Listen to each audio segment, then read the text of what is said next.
Greetings! Oh, did I surprise you? I am the Game Master. Pleased to make your acquaintance. Let's begin, shall we? My job is to draw you into this world with my voice and cards.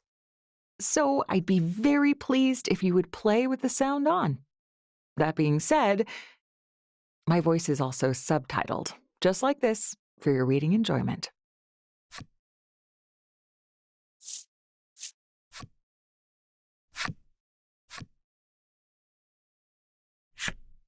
It looks like you're all set. Well then, let's begin. Welcome to the world of Voice of Cards. You're about to embark on a journey as the hero of this tale. This realm is home to humans and monsters. It is there you and your allies' adventure will unfold. I look forward to seeing where the journey takes you. Now then, it's time to depart. Safe travels, my friend.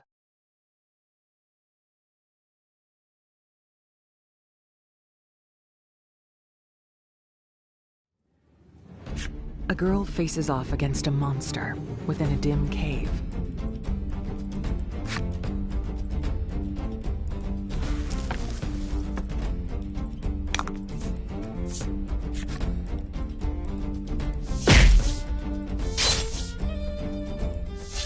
The girl adjusts her stance, readies her weapon, and lunges at her opponent.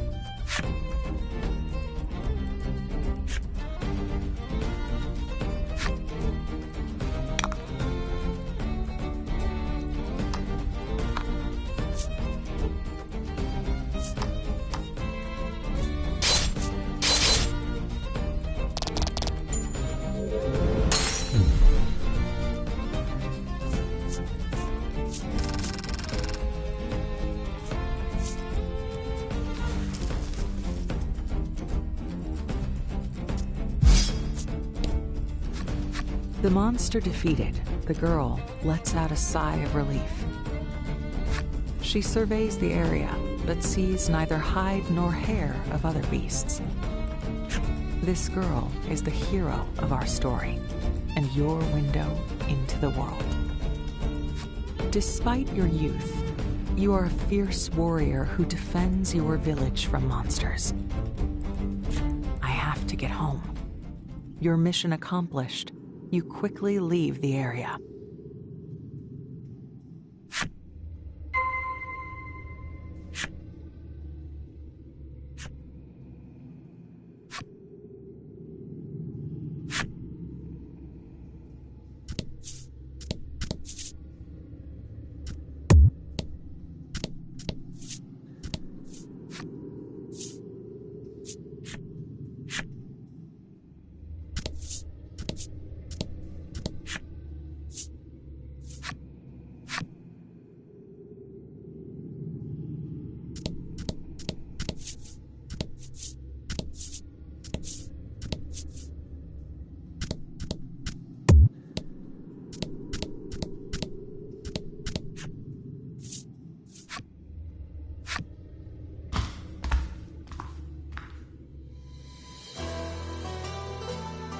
In this world, there are creatures known as monsters. Humans have long been in conflict with these beasts.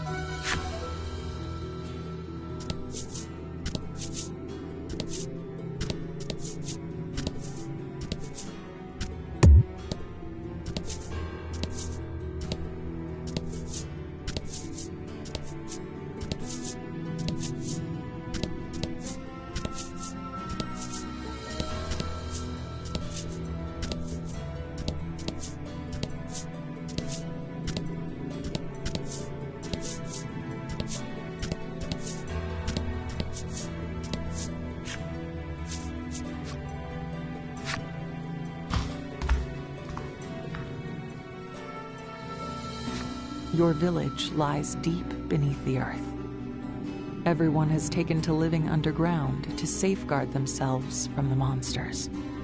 Although the village itself is well protected, the people within it are slowly but steadily spiraling toward ruin.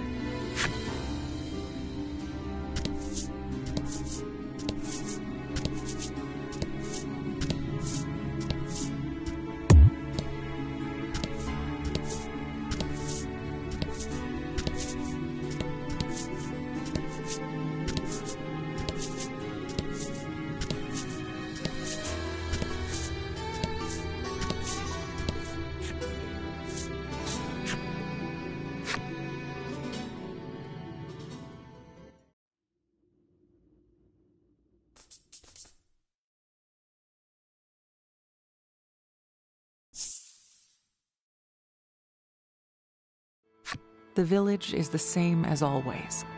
It appears the battle above has not affected life here at all. An elderly man approaches you. "Well done hunting down those beasts. Are you unharmed?" he asks. You nod. He gives a sigh of relief, then begins asking question after question about the monster's strength and numbers. He appears to be worried about the gates and mechanisms on each level and whether they'll be enough to defend the village. "Don't worry, I'll protect the village," you reassure him in a cheery voice, then continue on your way home.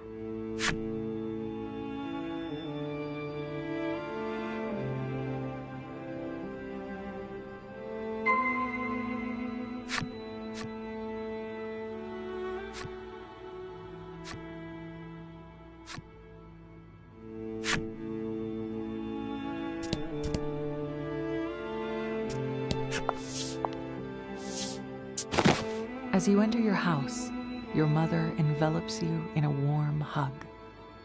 Your mother seems worried as you haven't been home in days. "You've been away for so long. Let the others know you've returned," she says, handing you a basket full of eggs. "They're eggs from your chickens. It's your job to distribute these throughout the village." "Okay, I'll be right back," you exclaim with a cheerful smile.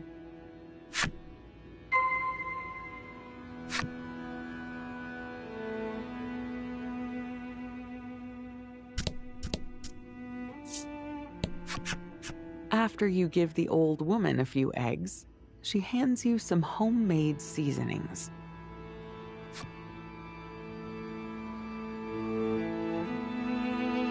"I will. You take care of yourself too, you hear?" you reply in a lively voice.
When the girl notices you, she immediately presents you with an armful of potatoes.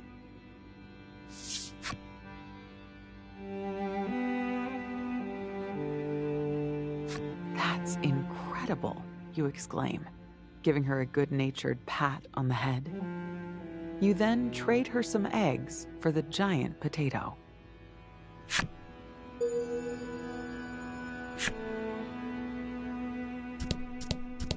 There are large gaps in the roof and walls, but it hardly matters in a village with no rain.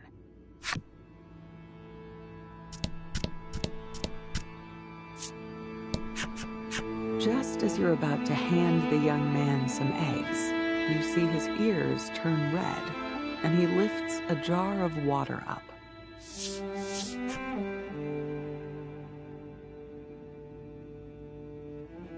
"Don't worry, I can handle it," you assure him. Then take the jar and hand him some eggs.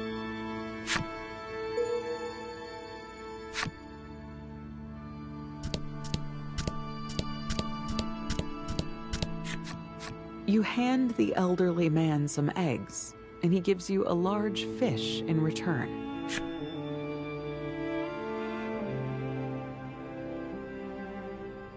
The elderly man forces a smile, and you give him a smile of your own.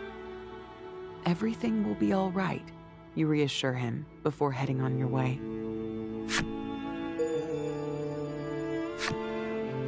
After making sure everyone receives their eggs, you quickly head home, spoils in hand.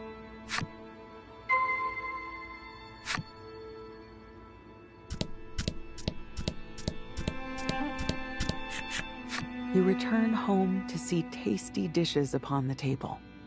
While simple, it is more extravagant than usual.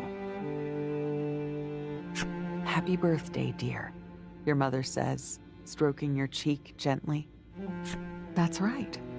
Today is the day you turn 14. Your mother gifted you a handmade plush animal for the occasion. "Oh, what an adorable plushie!" "I'm sorry I can't give you more," your mother laments, but you have nothing but gratitude for her. Just then, your stomach starts to rumble. Your mother smiles and asks, "Shall we eat?"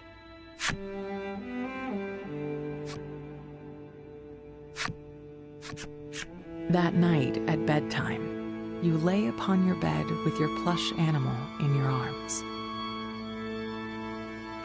"Yep, that's it," you say to yourself decisively.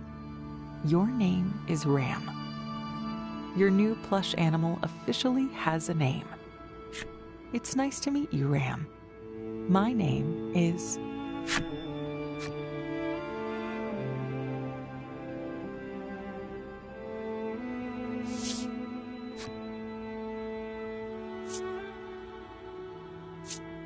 You introduce yourself to the plush animal, as any well-mannered person would. "That's a wonderful name." You decide to show your new friend your most prized possession. You grab the book that's always beside your pillow and flip through until you reach a certain page. "Aren't the stars just beautiful? This is what the outside world looks like. I want to see it with my own eyes someday," you confess. Not long after, you feel yourself getting sleepy. A yawn escapes your mouth. But just then, a scream echoes through the village. Monsters.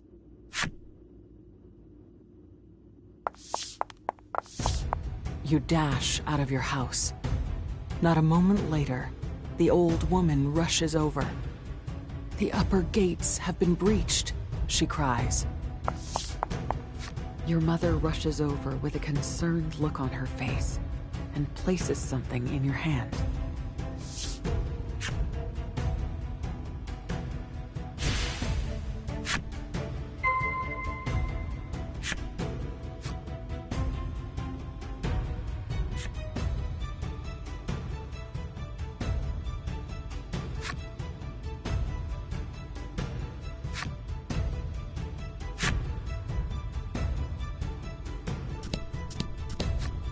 "I've never seen them in such great number," she proclaims, clearly panicked.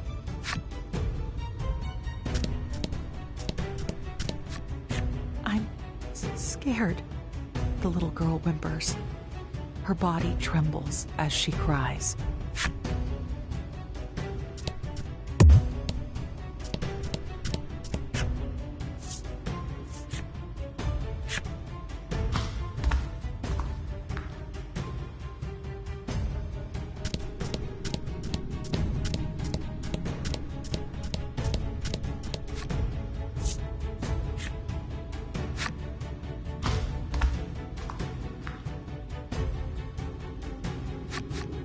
Before the 4th level gate, the villagers face off against the incoming beasts.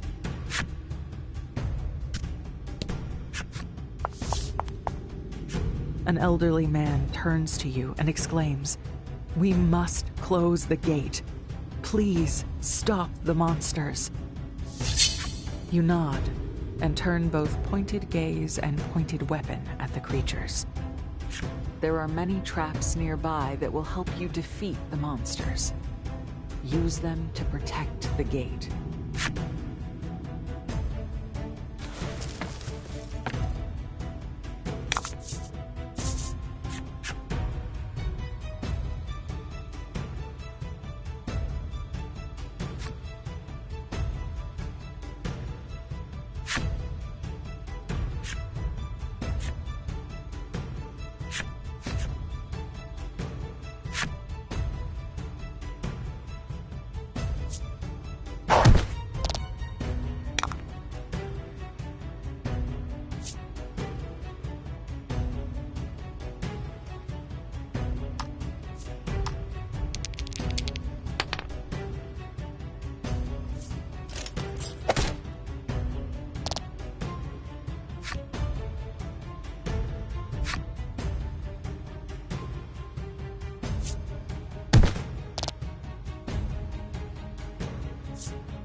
A masterful victory!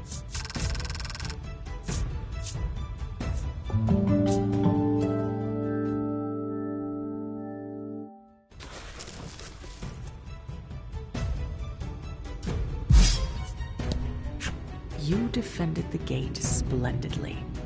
Once the battle is over, the villagers tell you that the upper levels are in danger, so you make your way up.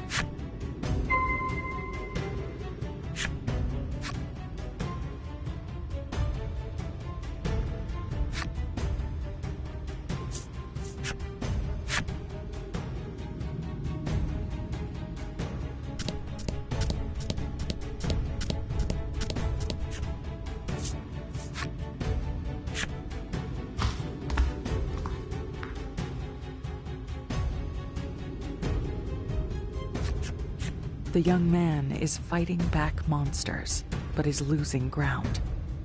It won't be long before they reach the gate.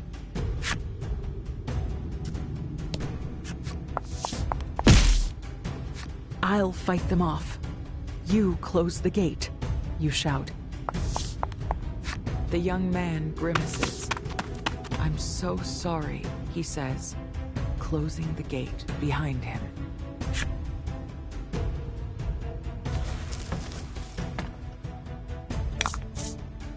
Battle time.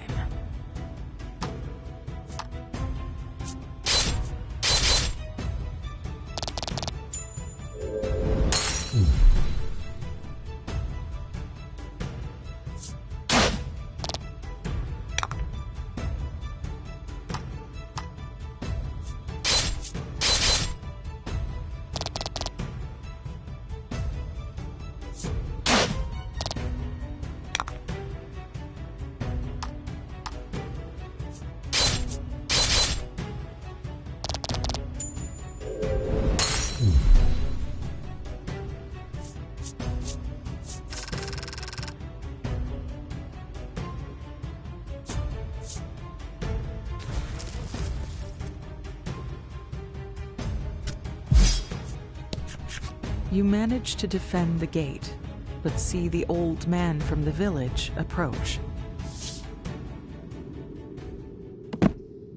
Blood oozes out of a gaping wound on his back.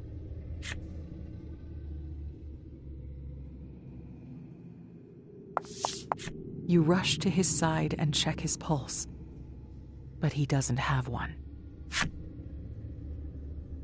But the village, you gasp out, your heart trembling in anger and unease.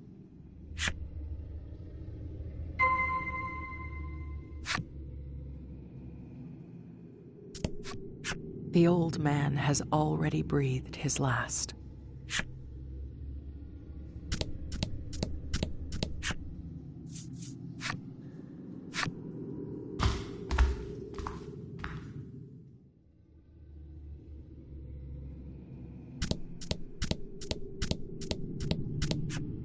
This ballista was installed to safeguard the village.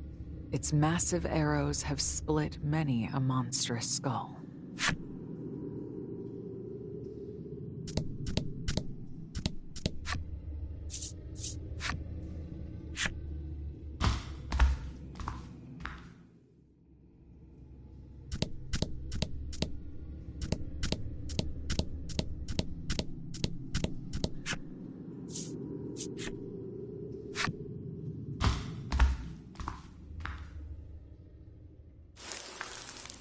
Pebbles patter down on you from above. When you look up, you see a giant hole in the ceiling. You wonder if that's how the monsters got in. Oh no. Your mother. Is she safe?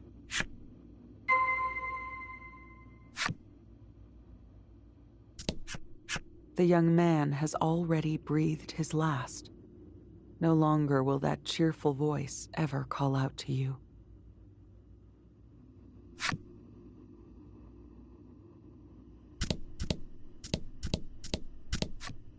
The girl has already breathed her last.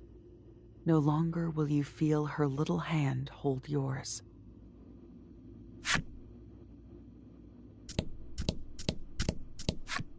The old woman has already breathed her last. No longer will those warm eyes ever look upon you.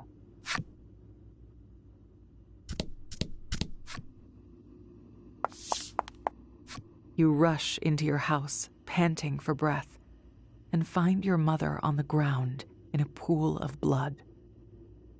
"Mother!" you shriek. She opens her eyes, but only just.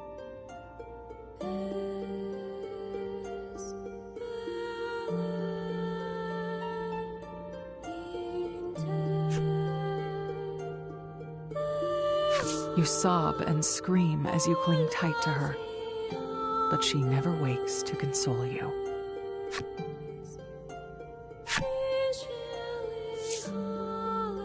Ram lies among the rubble, tattered and frayed. It is beyond repair. Your screams are the only sounds in the village that once hummed with life.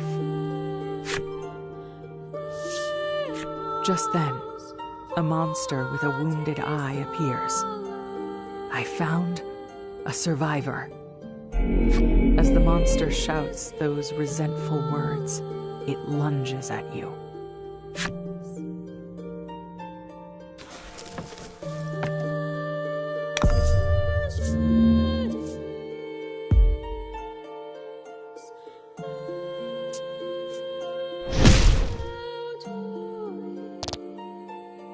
You can't bring yourself to put up a fight.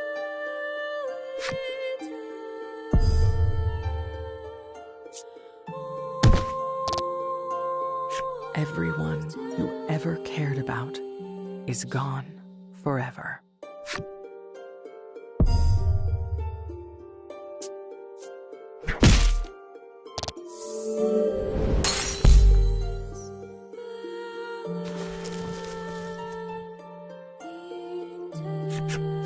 The monster brandishes its weapon, readying to strike the final blow.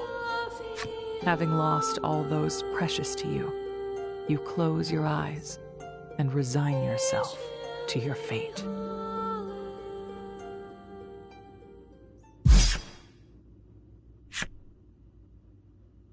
When you open your eyes, you see the gravely wounded beast on the ground. You also see a boy who you assume is the one who struck down the monster. "You okay?" he asks. In a faint voice, you ask him who he is. "I'm here to save you," he answers as he helps you to your feet. "Come on. This place is about to collapse," he says, then pulls you along.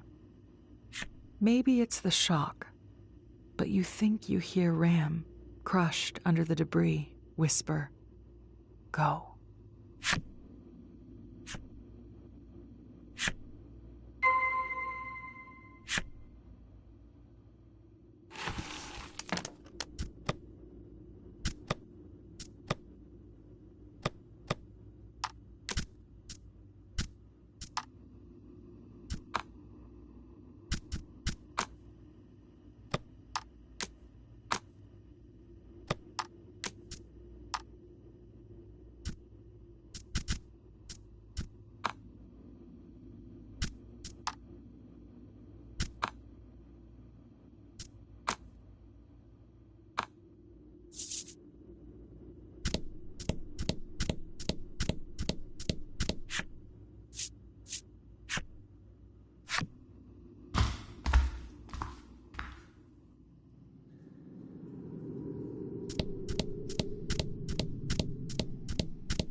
Your home, your village, your family, memories of your life underground flood your mind.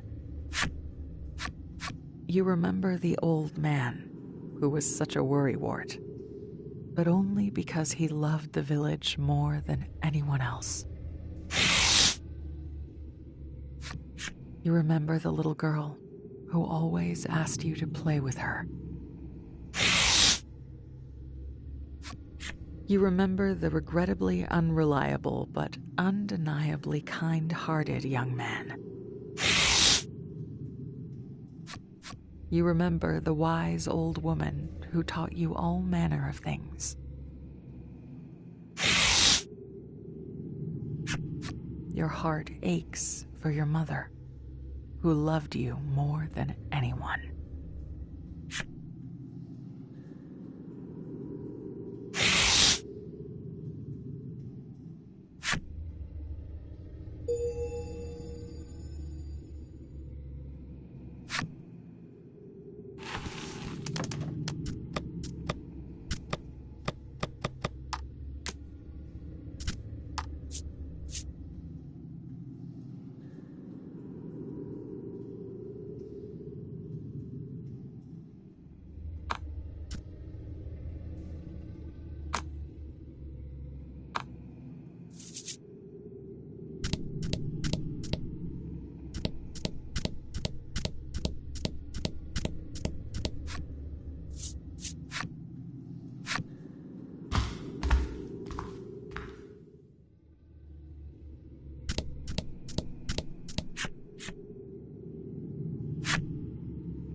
we're almost at the surface, the mysterious boy says.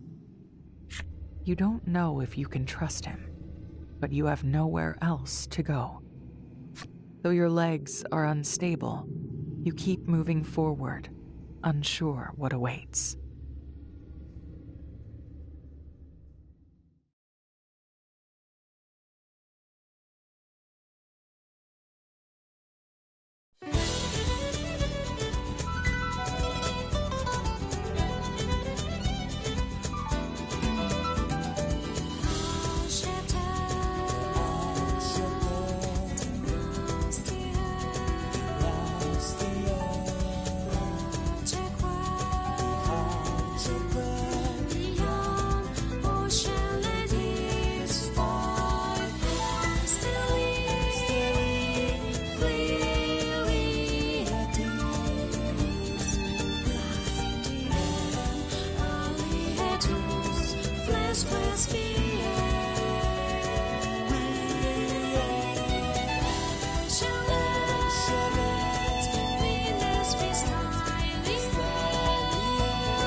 You lay eyes on the surface for the first time in your life. Captivated by the endless sands before you, you scoop up a handful. Just then,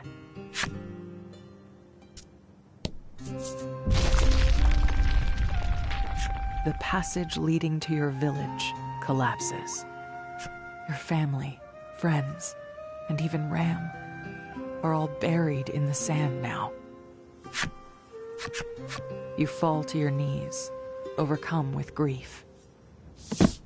The boy stares at you, watching as you sob until you can barely breathe. Once you've calmed, he speaks. "Let's go," he says, then begins walking.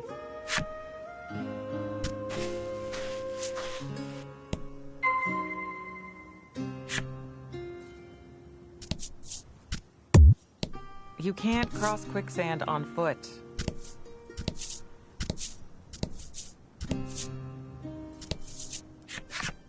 The boy stands before some sort of wreckage.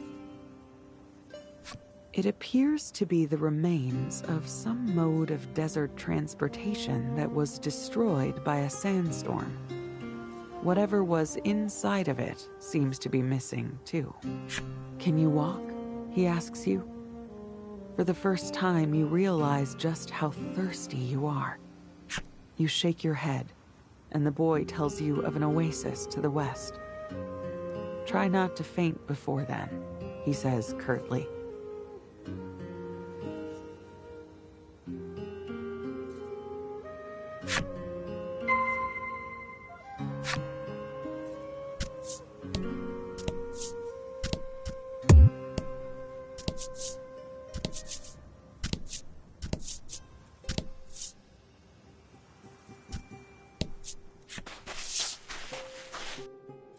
Once you arrive, both you and the boy scoop water out of the oasis to quench your parched throats.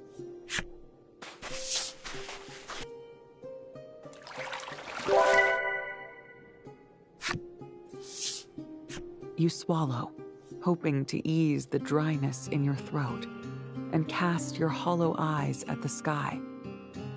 "I can't see the stars," you murmur. "Of course you can't," he replies. "The sun never sets here. In a world without night, stars are merely a thing of fairy tales." When you ask the boy where he's going, his answer is short: to get revenge. Revenge. A darkness finds its way into your once hollow eyes.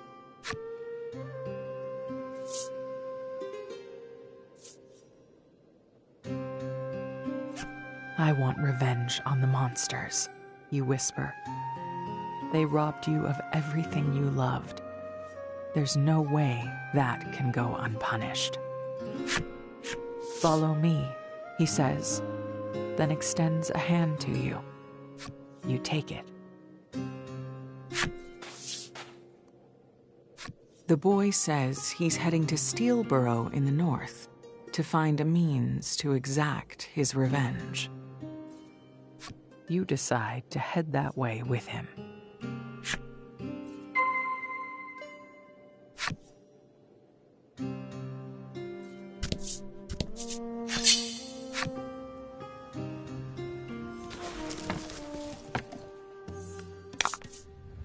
Get him!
Get him!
Battle time.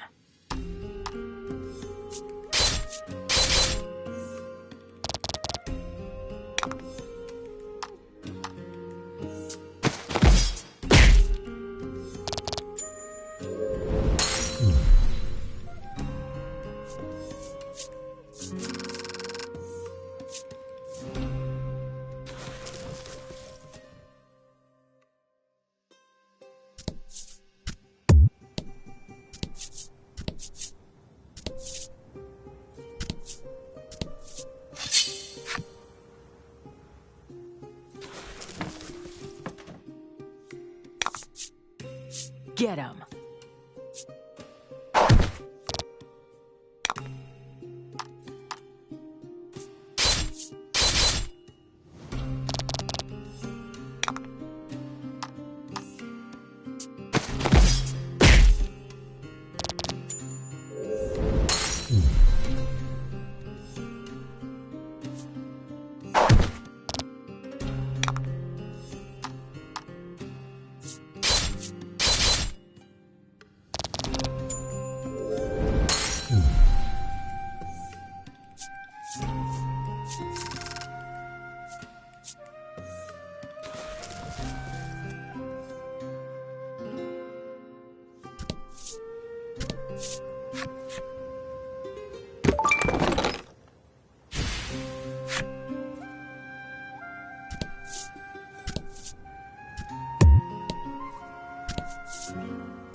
You won't survive if the...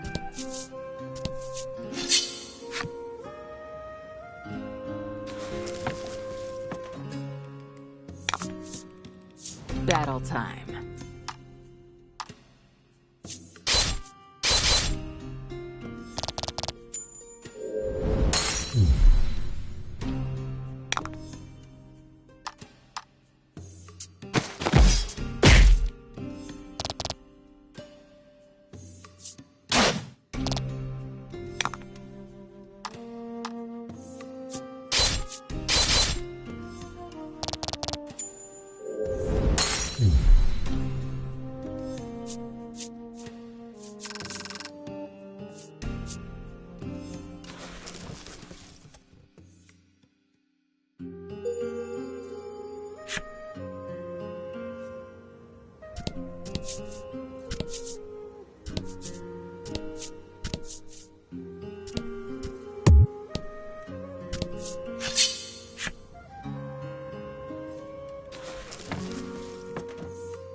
Get him.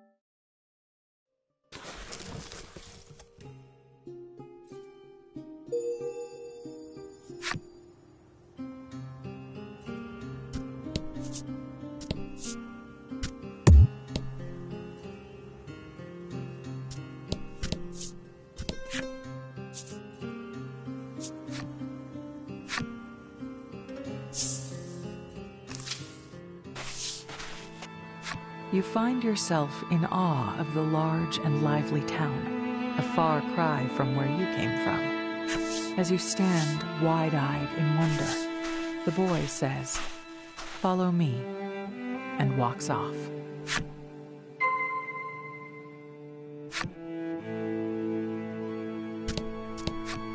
Steel boats are lined up before you. They remind you of the ones in your book, though those vessels floated upon the ocean.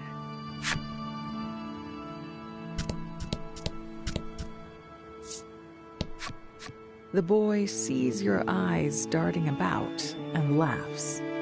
What, are you a country bumpkin or something? Country bumpkin. You repeat his words curiously. You can't be serious, he exclaims in bewilderment. You contemplate entering the strange building, but decide it's best not to go poking around unfamiliar places.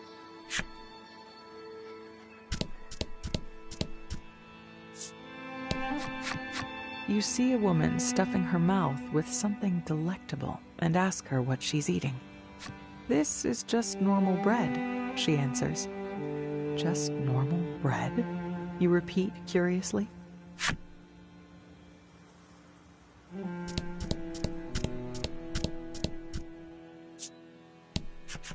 "Hey there, miss. How about a pretty hairpin? I think it'd suit you perfectly," a man calls out to you. "Thank you," you reply as you accept the accessory, then walk off. Wait, you didn't pay, he calls after you. Confused, you decide to return the gift instead.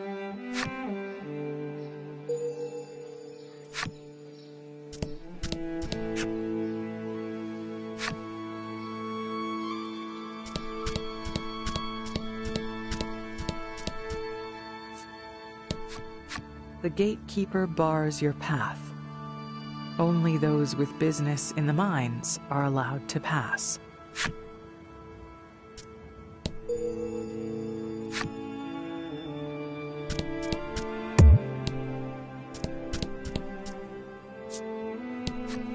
You see a woman holding a parasol and can't help but wonder what it's for.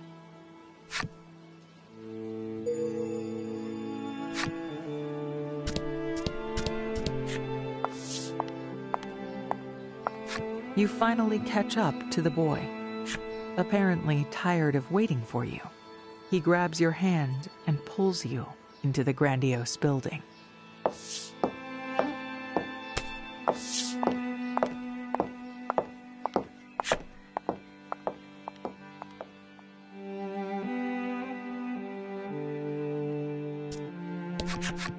In front of the boy stand several masked elders.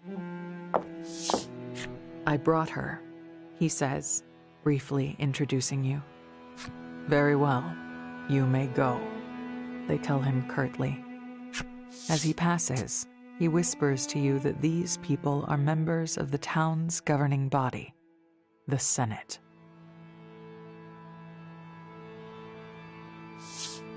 "We are the ones who told him to bring you here," one of the senators explains in pompous tones. "It appears, for whatever reason, they have need of you."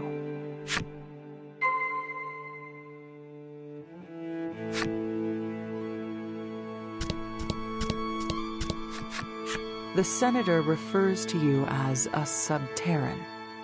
According to legend, those who live beneath the surface have the power to subjugate monsters. He says they have need of that power. The senator explains the town's situation to you. The people of Steelborough have been living by the grace of a mighty monster known as the Steel Primal that inhabits the mines. But in recent years, that beast has begun to rampage. The senator explains that due to the primal's influence, other monsters have been growing violent. "It may be why your village was attacked," he says with an exaggerated frown.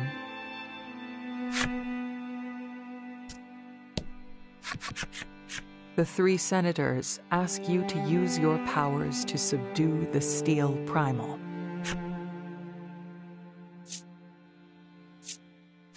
If the Steel Primal truly is why your village was destroyed, you have no reason to refuse. "If it means getting revenge, I'll do it," you say.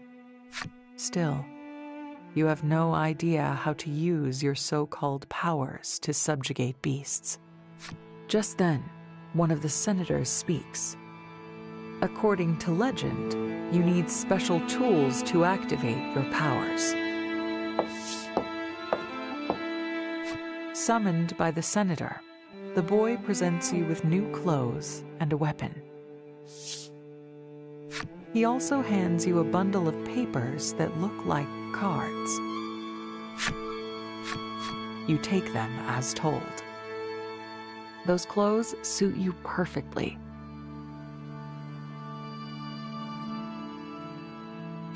"It looks like you're ready," a senator says, and a monster in a steel cage is brought in.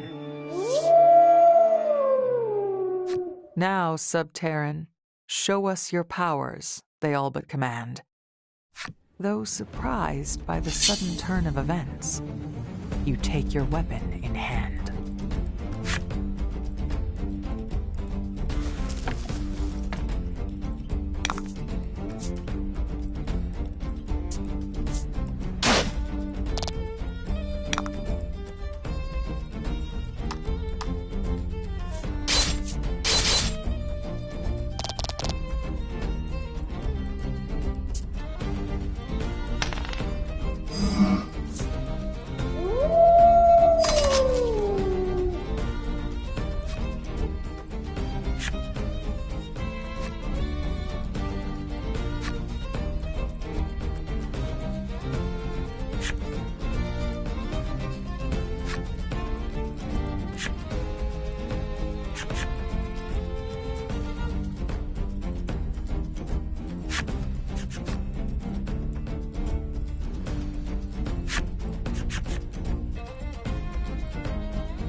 You defeat the beast with ease. And then...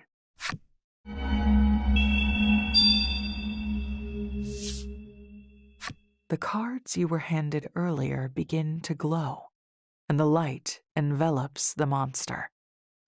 The senators explain that you can now summon the beast and use it in battle. With a trembling hand, you raise the card with the monster sealed inside it.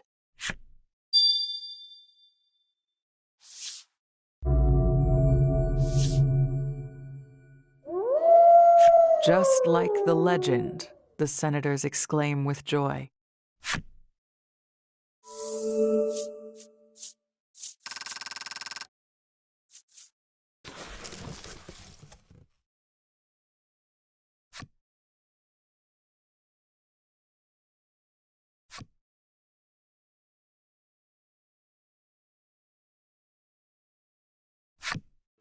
You affix your gaze on the card. If only I had this power before, my village wouldn't have. Having witnessed your power, the senators order you to make for the mines northwest of town. One of them hands you some money for your journey. Seeing you gaze at the money with a curious expression, the boy explains, "Above ground, we use this to buy things and pay people to work. Having lived your whole life beneath the surface, you don't quite understand the coin he's given you. But you can tell it's not much." The senators then summon the boy and give you both an edict. Defeat the steel primal in the mines and seize its power. With that, you and the boy make your way toward the monster's den.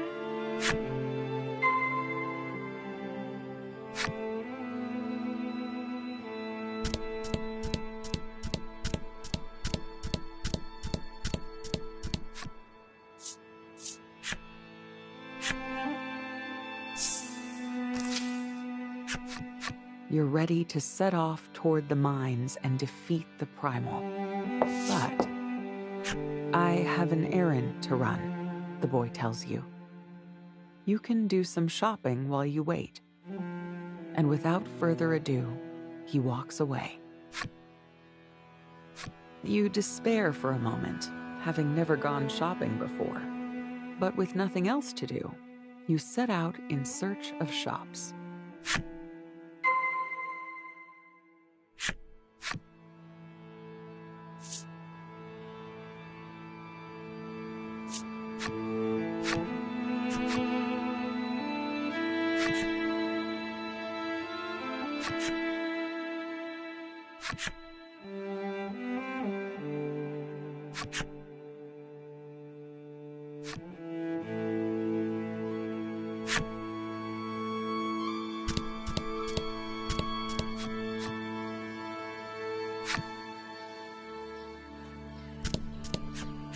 You enter a store and see dozens upon dozens of monsters.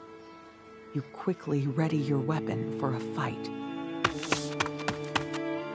Just then, the shopkeeper rushes out. "Stop," he exclaims. "Wait." He claims that the monsters are for sale. Upon closer inspection, you realize that they are bound by chains.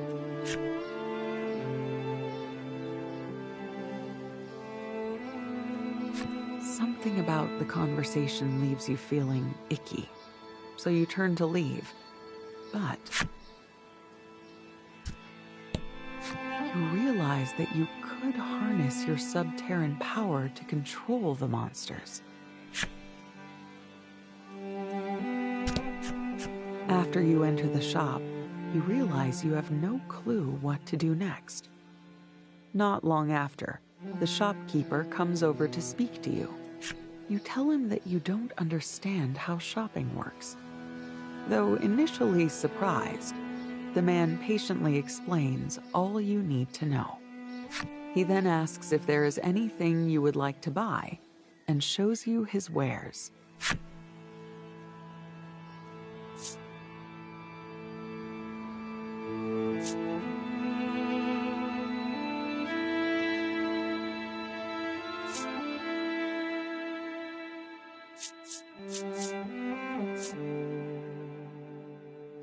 Anything else? The shopkeep inquires.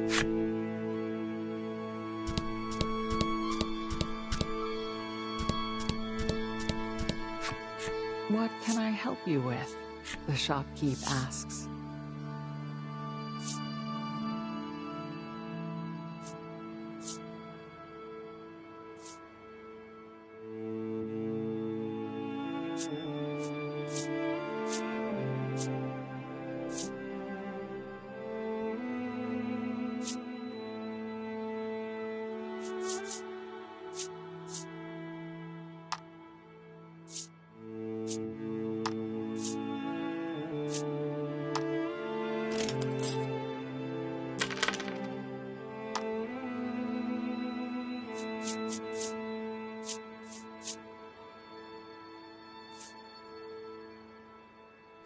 Anything else? The shopkeep inquires.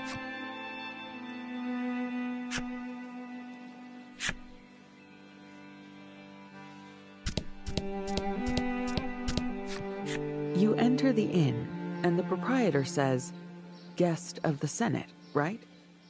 I can't take your money then. Looks like you don't need to pay to rest here."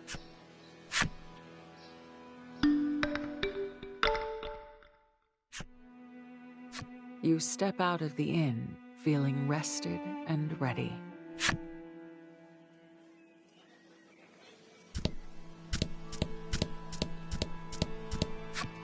What can I help you with? The shopkeep asks.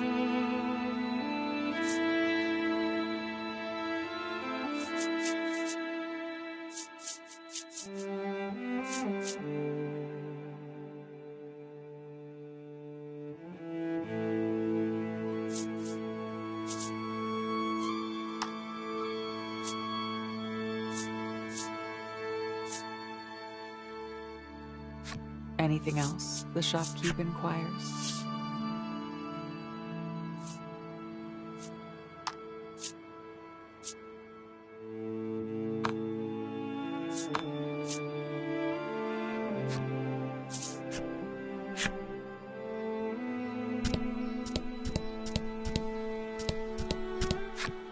Need a room for the night?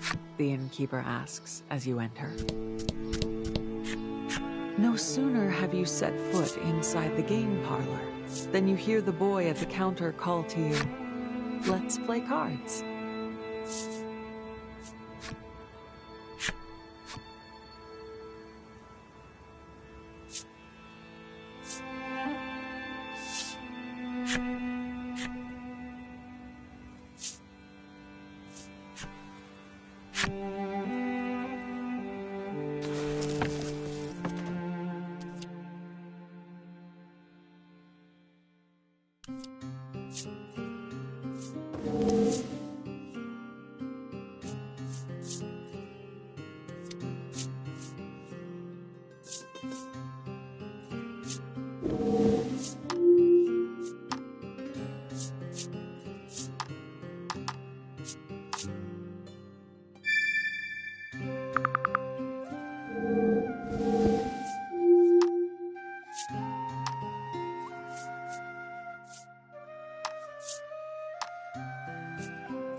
You're pretty good, the boy beams, placing a commemorative prize in your hand.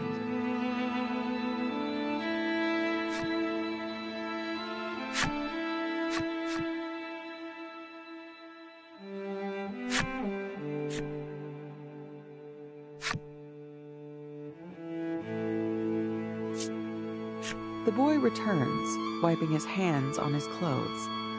You wonder if his errand was just a simple trip to the restroom.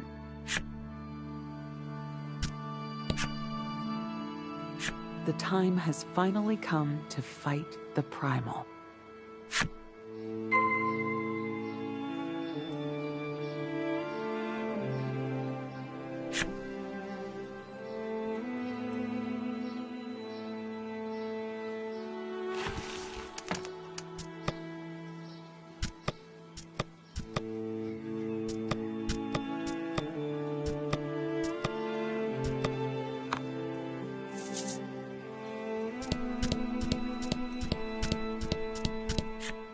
The gatekeep, having gotten official notice from the senators, allows you to pass.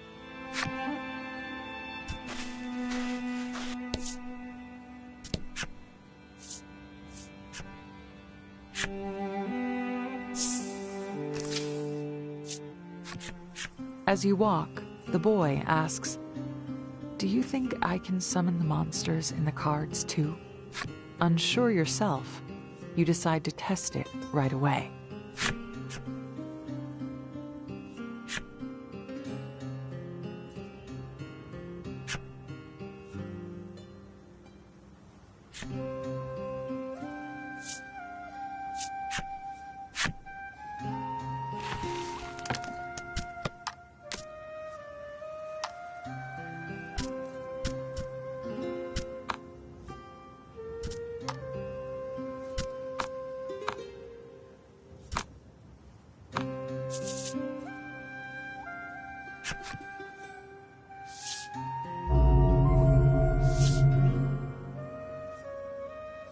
"I guess you could just let the monster go," he remarks.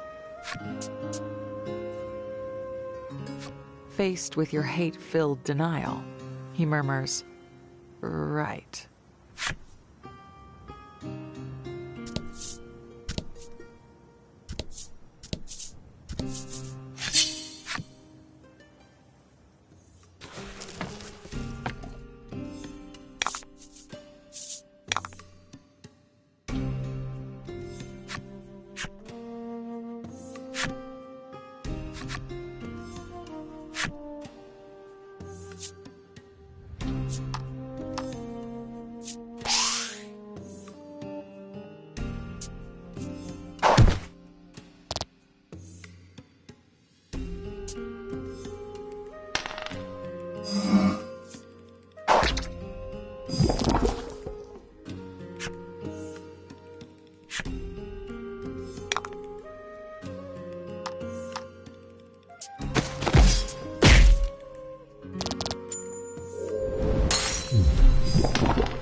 expected nothing less.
Battle time.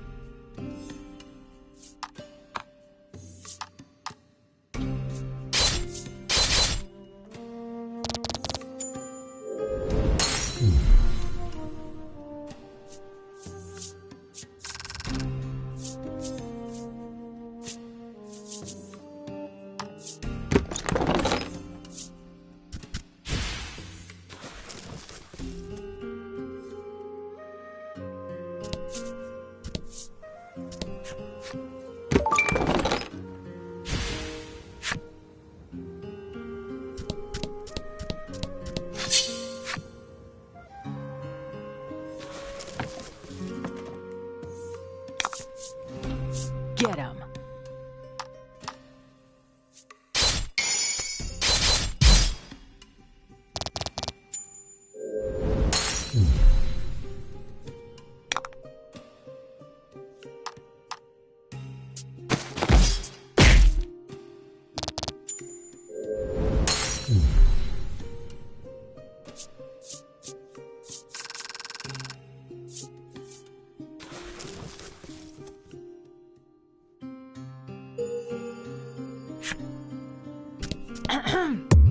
Sorry, throat's a bit dry.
this, you ask?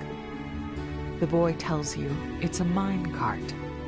Seeing the intrigue glimmer in your eyes, the boy says, walking is a pain, so we might as well get in.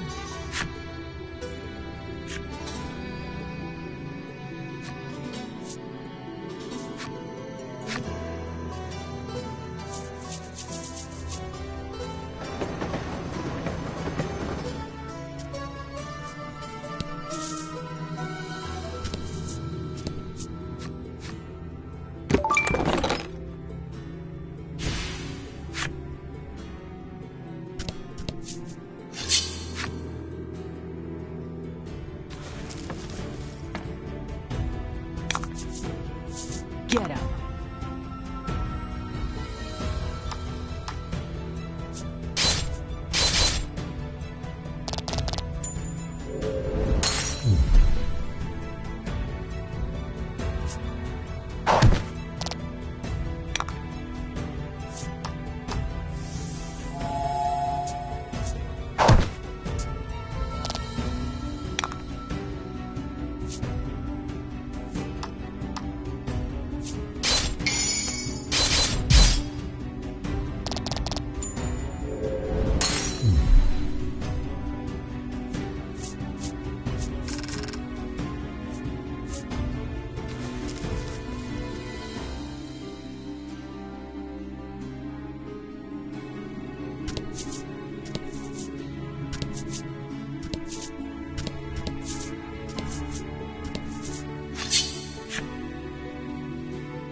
That's how it's done.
Battle time.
expected nothing less.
To battle.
beautiful.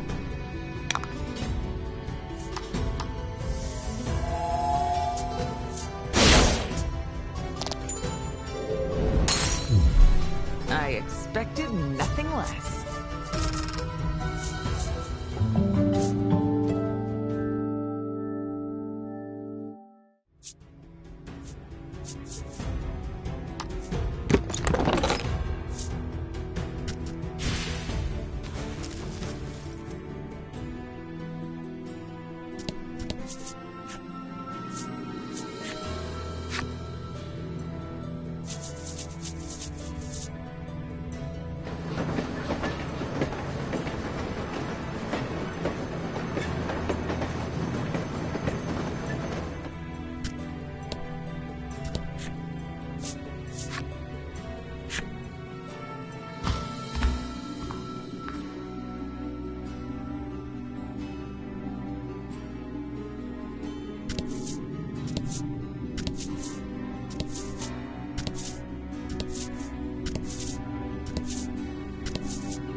Battle time.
Monsters block your path. Knowing you need to press on, you and the boy decide to strike them down.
expected nothing less.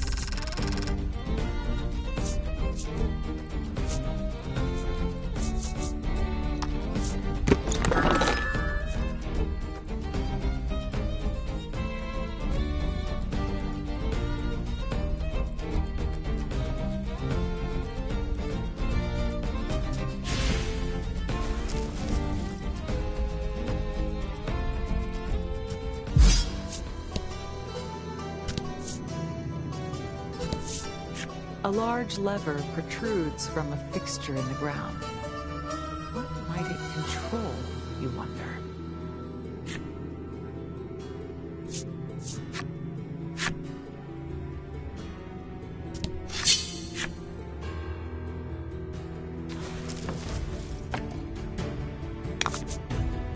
To battle!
To battle!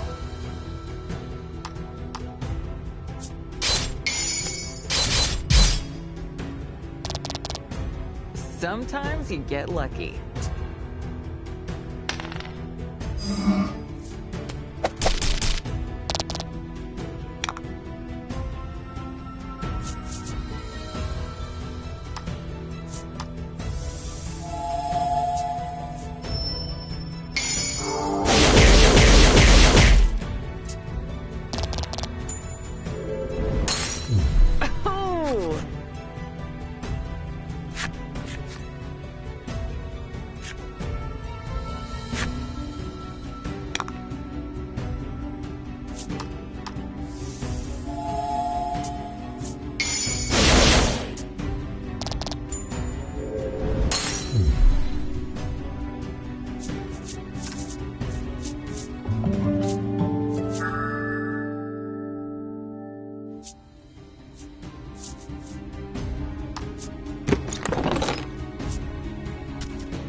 This would have been so handy to have back home, you whisper to yourself.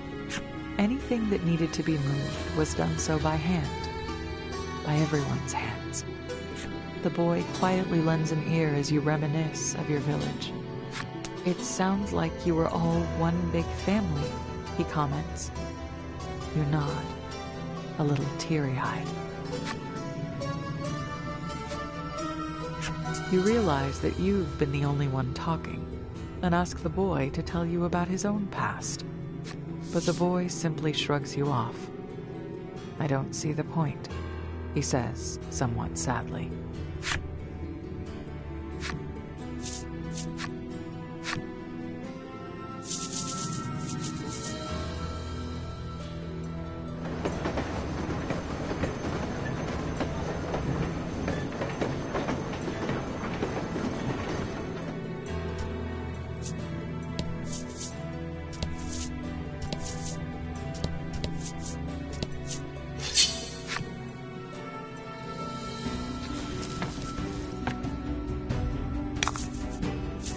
Battle time.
Battle time.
You heave the lever over to the other side. You hear rails squeaking somewhere off in the distance as they slide into place.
Battle time.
careful.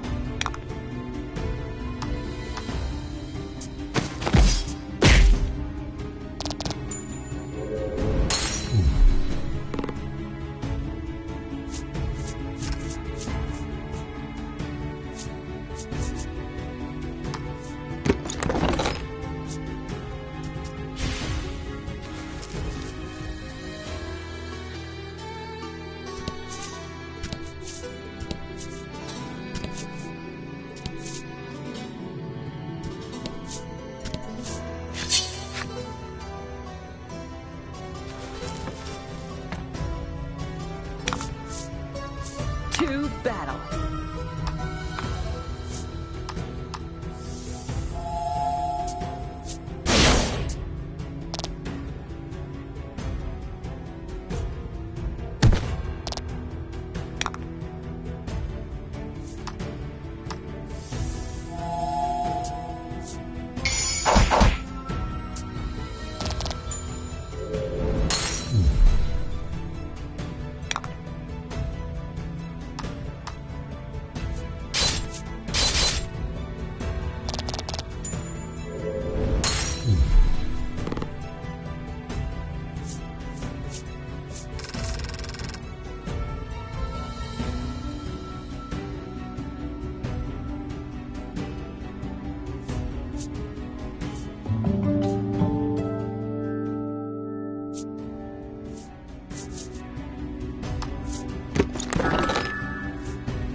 Get him.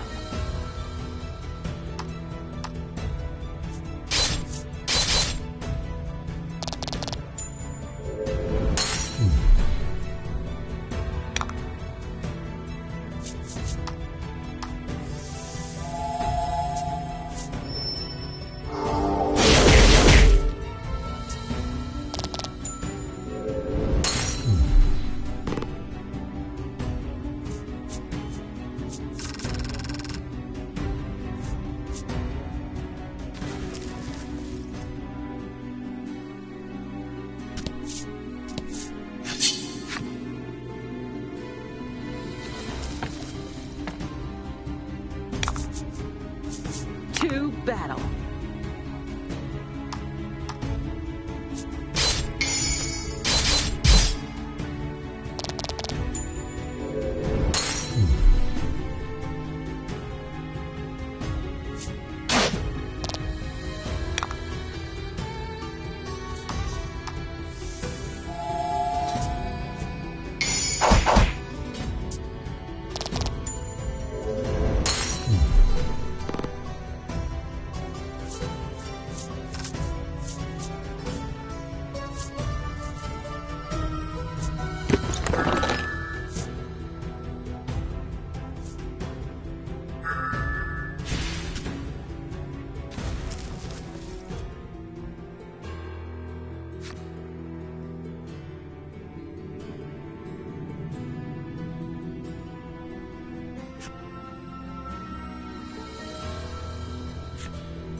A sinister beast rears its head. It appears to be the Steel Primal. The monster seems enraged and has lost its senses. "It's all your fault," you exclaim, brandishing your weapon at the beast.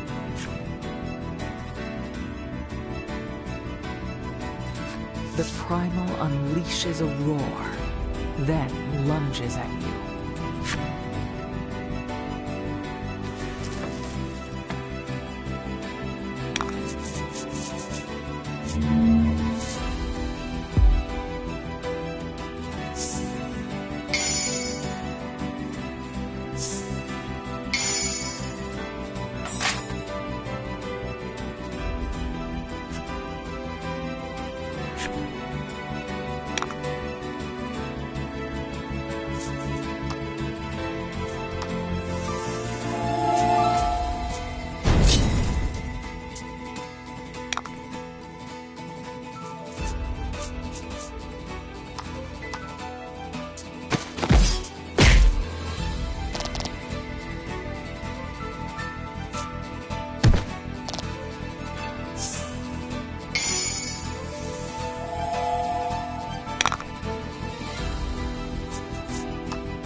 Sometimes you get lucky.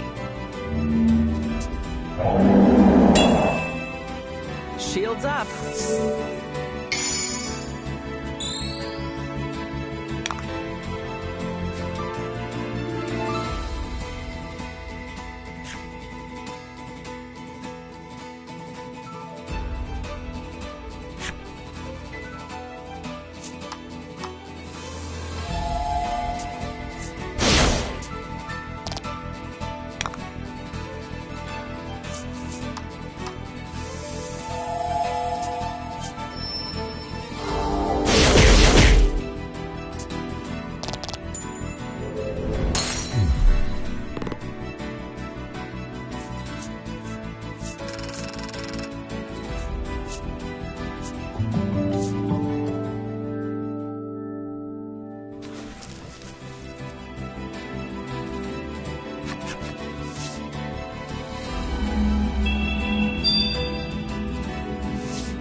You successfully defeat the beast and capture it in a cart.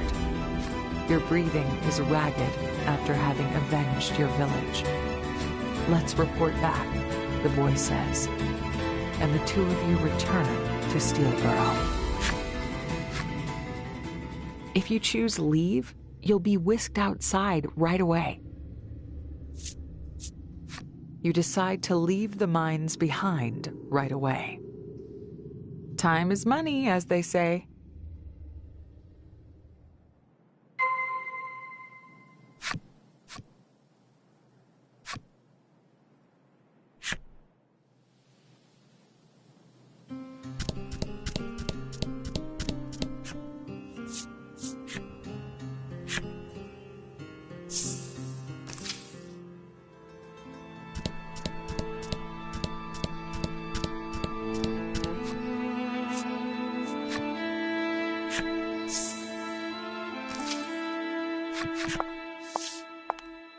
The senators await your return at Steel Hall. When you tell them you have defeated the Primal, they demand you give them the card. Why? You ask, not liking their tone. We're declaring war on the neighboring town, they tell you. The Primal's power will ensure our victory.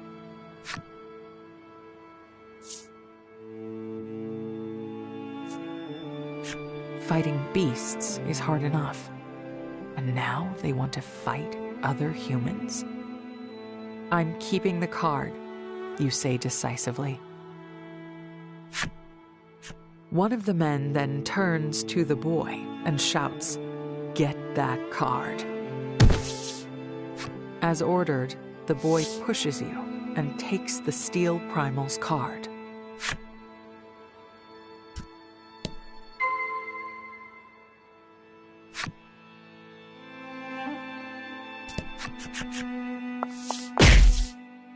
When you try to take the card back, he pushes you once more.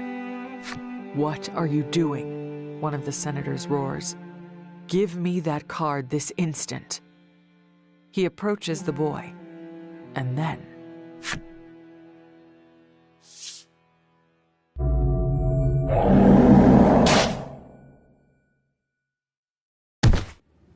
The senators, taken aback, demand to know what the boy is doing. "Getting revenge," he answers with a twisted grin. "Did you forget who took you in, you fool?" one senator demands fiercely. The boy spits and glares at the men.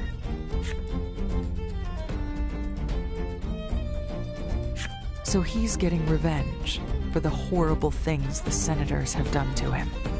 "I'm a human being," he shouts, before killing every last one of them.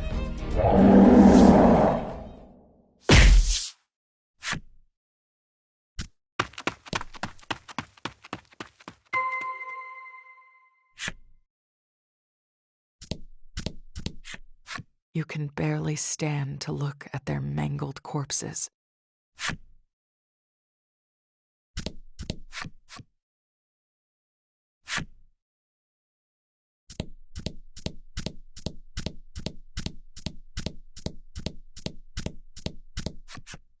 At your shocked expression, the boy says, "They didn't deserve to live." He explains that the Primal only became enraged after the senators attempted to claim its power.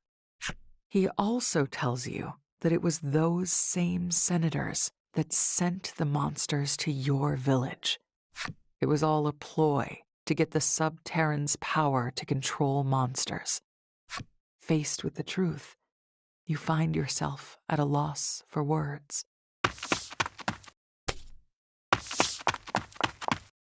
"People will come after us. Let's go," he says, then pulls you along.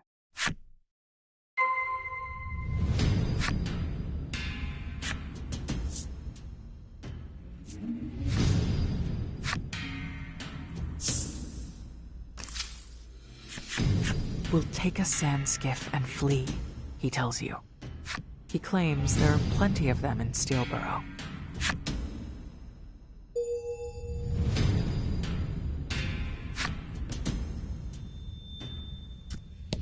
Even fleeing requires preparation. You keep an eye out for your pursuers. "What can I help you with?" the shopkeep asks.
Just as the boy said, there are several sand skiffs at the entrance. "Let's take one. Hurry," he says, running toward the boats. You scramble after him.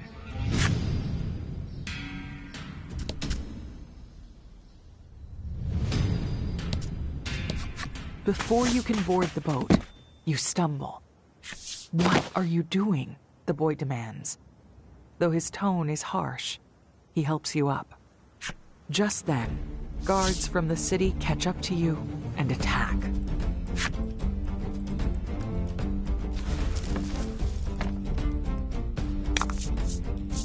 Battle time.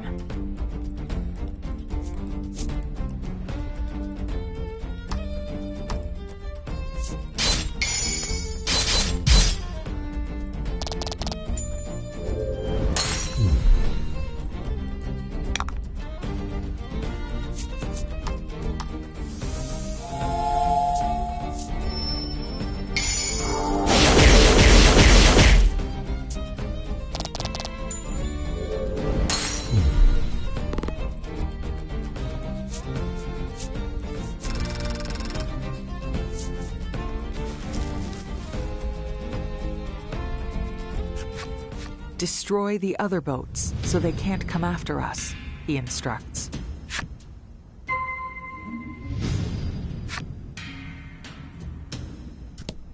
You summon the Steel Primal, who easily crushes all the sand skiffs.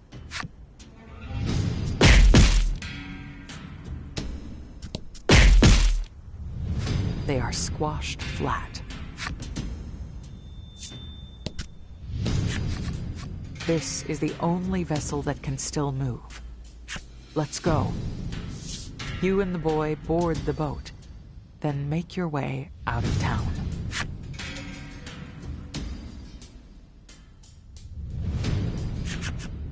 According to the boy, these boats can traverse quicksand, which is impossible on foot. Meaning, if you can get across some, your pursuers won't be able to follow. There's a large swath of it to the east. We'll lose them there, he says.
You plunge the sand skiff over the quicksand, then cautiously look around.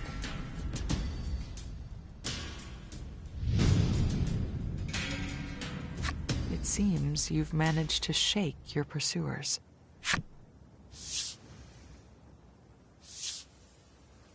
The boy returns the Steel Primal card to you.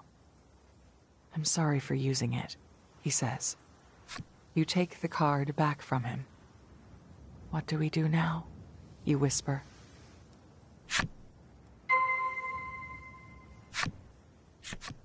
You've both gotten your revenge.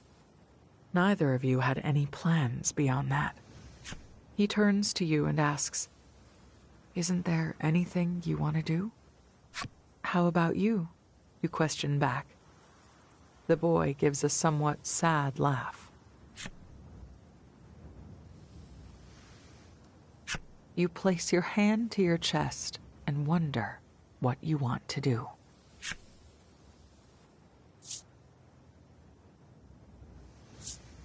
You suddenly remember the dream you confessed to your plush animal. "I want to see the stars," you say. "It's been your dream since you were young." The boy nods. "I'll show you the most beautiful stars in the world," he says, then extends a hand to you. You take it.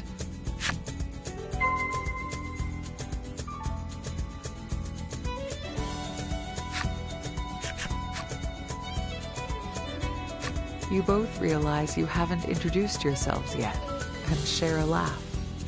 "Le goal," he says. "Where your journey to avenge your village ends, a new one with Le goal begins."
Several days after you escape Steelborough, Le goal helps you row aimlessly through the desert. Either one of you is liable to pass out at any moment. The sand skiff you stole as you fled the city has proven handy for getting around, but there isn't a scrap of food nor a drop of water aboard. You probably should have had more of a plan, you think to yourself. The two of you row in complete silence. You fear if you make so much as a peep, the sheer effort involved will cause you to collapse. You propel the boat forward with all your might, when suddenly, a patch of quicksand swallows your sand skiff whole.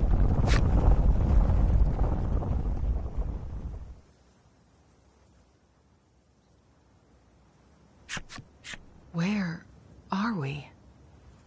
You look around, trying to figure out where the quicksand has spit you out. At the very least, your tight grip on the boat has prevented you from getting separated from Le goal. But in a desert this vast and empty, there's no telling how far the quicksand might have taken you. "We better find some water," Le goal grumbles, shaking sand out of every possible crevice. His comment snaps you out of your bewilderment.